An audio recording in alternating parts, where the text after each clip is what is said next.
dans des normes plus acceptables. Jean-Baptiste Froment, vous êtes écrivain et vous avez écrit récemment un roman qui s'appelle Badr al-Boudour, où le personnage principal, excusez du peu, s'appelle Antoine Galland, c'est-à-dire celui qui a traduit Les Mille et Une Nuits. Quelle est votre relation à cette œuvre et tout simplement la poésie arabe? Antoine Galland, c'est un personnage vraiment central dans l'histoire du monde, presque pour moi, parce que c'est celui qui ouvre la fenêtre de l'Orient pour l'occidental. C'est la première fois que les Occidentaux, grâce à sa traduction, vont avoir accès au monde arabo-musulman, parce que c'est la première fois qu'il y a ce texte qui leur est donné, et donc, et donc traduit en français. Et donc en 1704, quand cette traduction a lieu, il y a véritablement... c'est un peu la découverte d'une Amérique littéraire qui fascine complètement les Occidentaux. D'abord les Français, mais ensuite le reste des Européens. Et ce qu'il faut savoir, c'est que Les Mille et Une Nuits, ça a été le best-seller du XVIIIe siècle.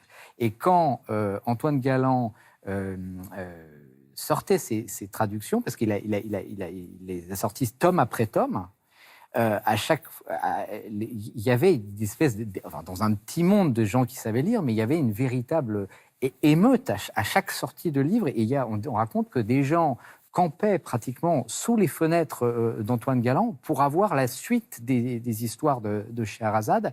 Et il y avait une addiction comparable à celle qu'on a dans les séries aujourd'hui. C'est vraiment un personnage fascinant, et il est doublement fascinant parce que il avait vécu 20 ans au Levant, et il s'était tellement imprégné de cette tradition des Mille et Une Nuits qu'il s'est mis, à la fin de sa vie, quand son manuscrit s'est épuisé, à lui-même composer des histoires à la façon des Mille et Une Nuits, et notamment le fameux Aladdin et la lampe merveilleuse. Et dans ce récit, qui est en fait une œuvre d'Antoine Galland, à partir de traditions orales arabes, mais qu'on n'a jamais retrouvé la source, dans ce conte, la princesse qui est l'objet de l'amour d'Aladin est Badr al-Boudour, voilà, la pleine lune des pleines lunes.